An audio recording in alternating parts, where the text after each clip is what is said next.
Hey, what's up guys, Rip here. So another big day for the unemployed, some more drama to cover in this video. We're going to begin with a bit of an update to yesterday's video. We're going to talk about iDubbbz and his wife Anissa, and mainly how his wife Anissa has been crashing out over the past 24 hours because people are mocking her most recent exploits. And then we're going to look at some updates regarding the 3 copyright infringement stooges. I'm of course talking about Caseytron, Frogan, and Denims, and basically how their legal defenses are getting absolutely torched right now. But before we get into all that, make sure you're an engaged viewer by liking, commenting, or subscribing, because that'll make your view actually count. That's the new system on YouTube, and trust me, you want to be an engaged viewer for the kind of highbrow content we're going to be going over today. So, what happened yesterday? Well, we looked at the situation involving iDubbbz, where he professes his love and appreciation for his succubus wife, and they've been having a rough couple of months. Let's be real.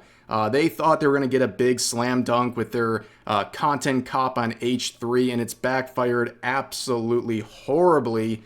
And now we have this announcement the other day. We talked about this in yesterday's video. After promising to do regular streams and hinting that she might be walking away from OnlyFans, she came back with a big announcement that she has returned to OnlyFans. And today we're going to think a little harder about this and how unbelievably hypocritical it is that she is supporting this platform.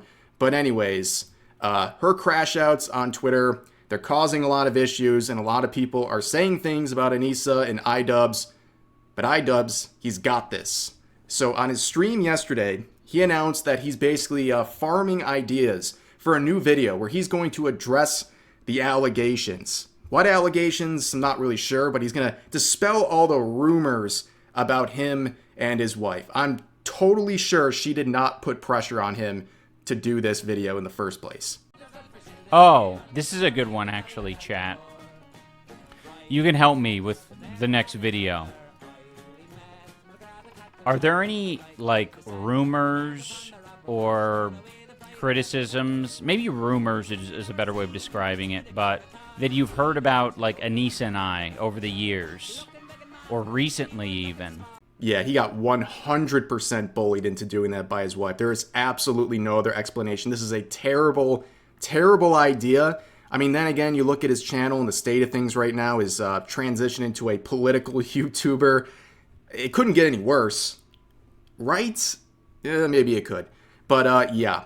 He goes on to say that basically he doesn't like seeing negative things made about him, including videos criticizing him, or in other cases he says making things up about him, which, you know, he's right there, right? A broken clock is right twice a day. But you shouldn't be looking at things that are going to get you upset, but the idea of farming a giant video of going through everything negative said about you and trying to dispel all of it, that will drive you to the brink of insanity. That's not good for you. If he had any sort of care for himself, he would just move on and stop letting all these dumb things happen around him and from him. But anyways, the main event here is Anissa over the past 24 hours. She's been having a rough one on the old Bird app, Twitter.com, X, whatever you want to call it. She's been very upset. So responding to people making fun of the whole succubus thing and how she promoted her return to OnlyFans, she said this, quoting someone else going after her, saying, 90% of the fun of continuing to be online is getting these losers to foam at the mouth anytime I do anything. They never figure it out either. Yeah, this is copium on another level here. Like, I don't think Anissa understands that basically her and her husband are just a prop to farm content from many different people, whether it's me or people on social media. You're just basically putting the ball on the tee and making it so easy. So I don't understand how you don't get it, right? Everyone else has figured this out. You have not figured this out. And this whole arc and recent return to OnlyFans is just serving into a lot of the jokes that people are making about iDubbbz and Anissa as well. But yeah, she would continue on in the replies saying, quote unquote, people writing paragraphs in my replies proving my point. I struck a nerve. And don't worry, she's going to be typing lots of paragraphs in just a second. But you can see the comments just roasting her, saying, losers, huh? Question then, why do you and iDubbbz think you're winners? You do OnlyFans while your husband watches and scams people with Creator Clash in that farce of a so-called content cop, he may as well be Will Smith's YouTube Rewind with his levels of cringe. I forgot about that. It's been a long time.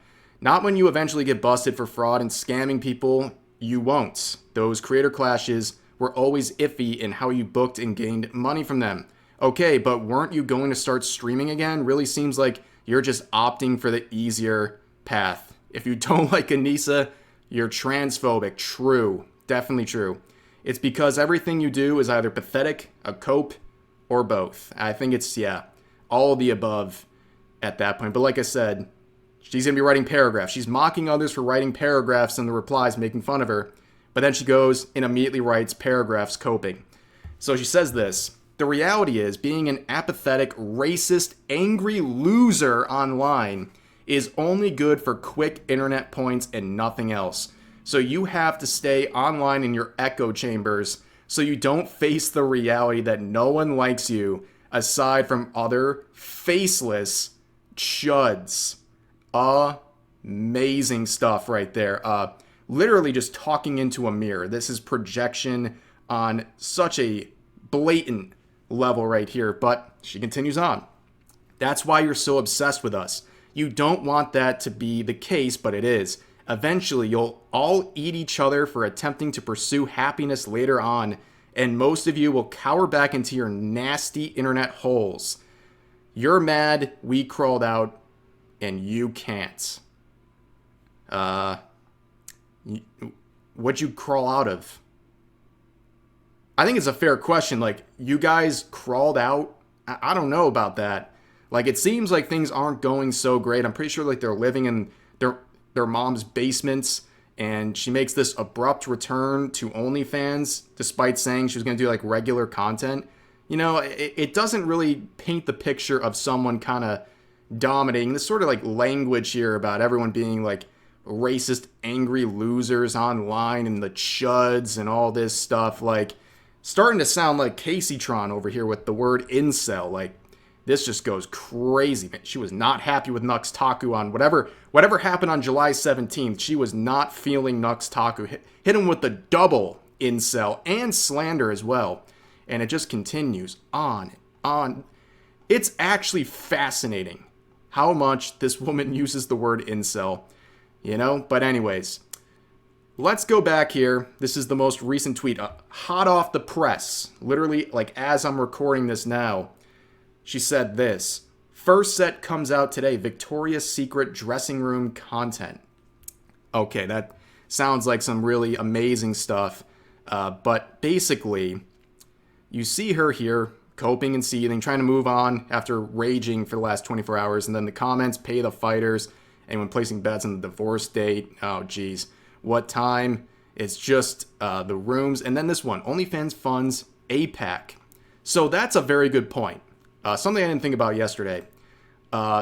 In the past, Anissa and her entire little cohort of people she surrounds herself with, they have supported boycotting companies because they believe that they're financially benefiting Israel, and then by doing that, you're funding a genocide in their eyes, right?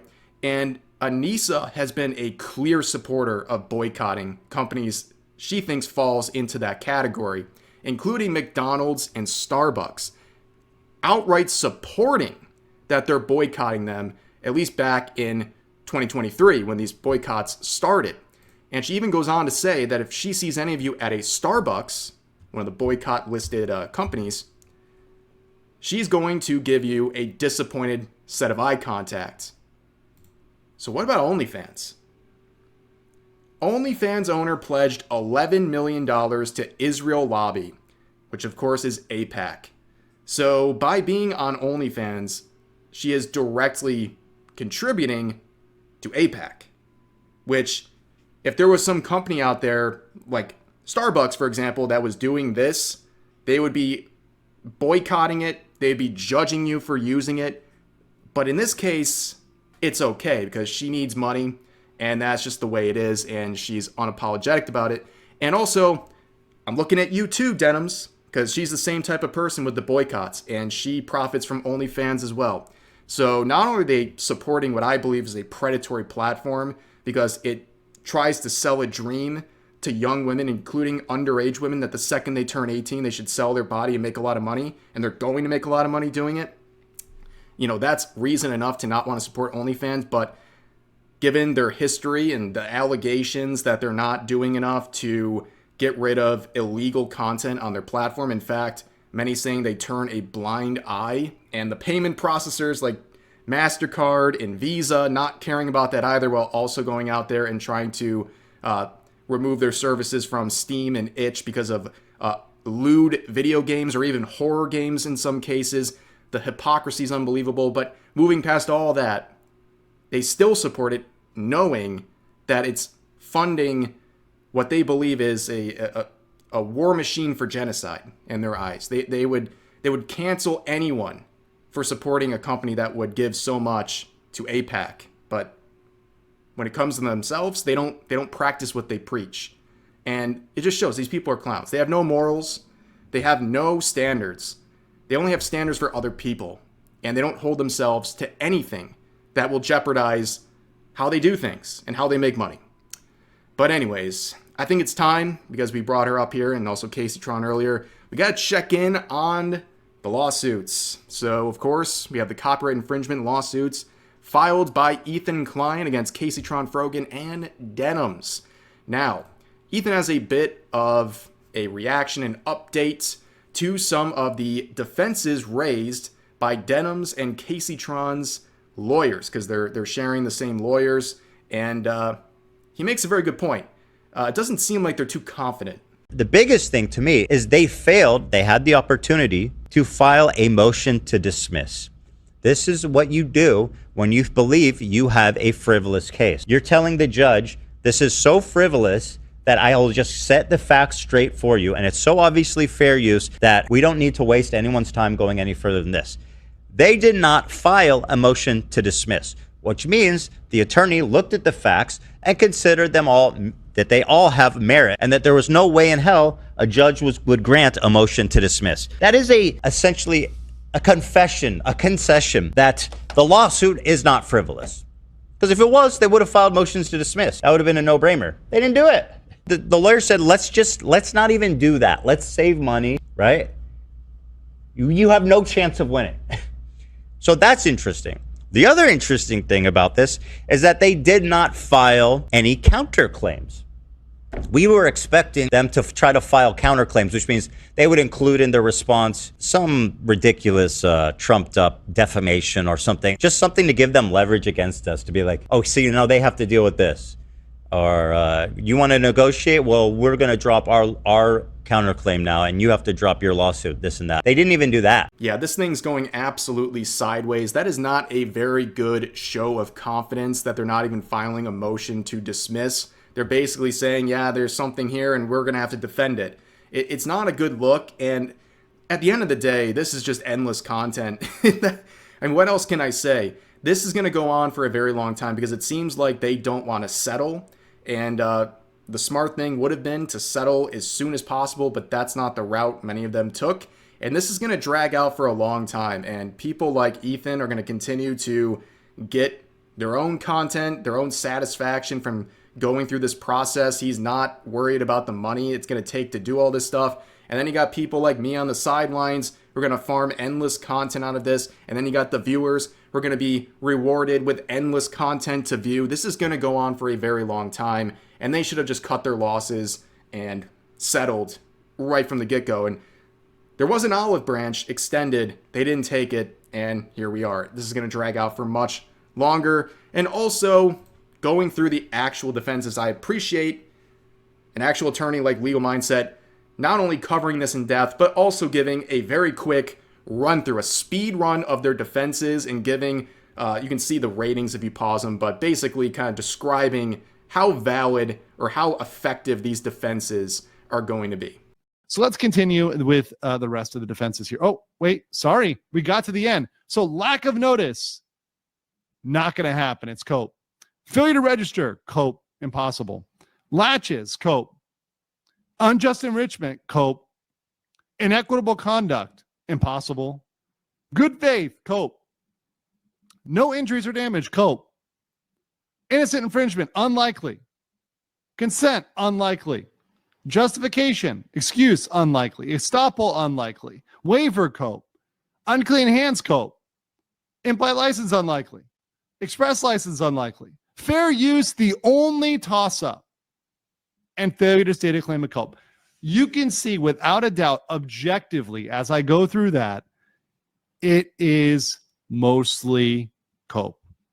It is mostly cope. We are not in a situation where this is something that I would say, okay, this is something where it's going to be a reasonable argument other than fair use. I think they got to stick to fair use as their core defense and focus on that. All the time on this other stuff, really not worth it. Okay, so now that we know they're in some pretty hot water legally and that these lawsuits are going to be very difficult for them to overcome, let's check in on the GoFundMes. How are they going? Let's begin with Denims.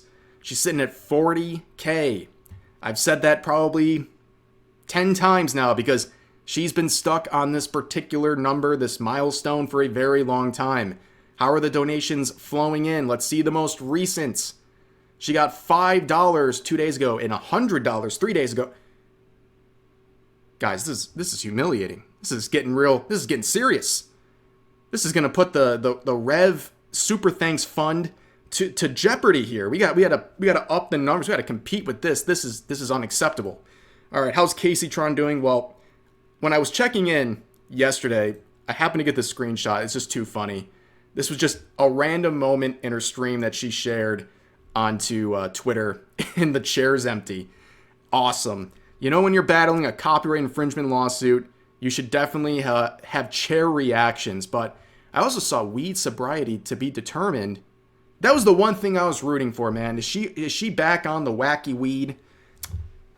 She was trying to go off of it for a while, and I think she was, and I was rooting for her. You know what? I can laugh at the things going on with this lawsuit and the things she says on social media, but hey, her getting off of that was a good thing. But hopefully, she's not back on the wagon.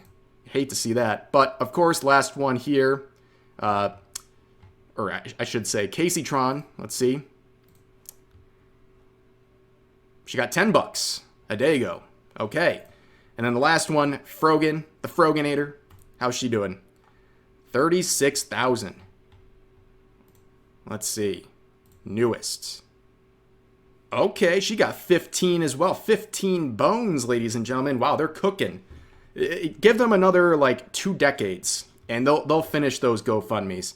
But anyways, I think that's going to do it for this video.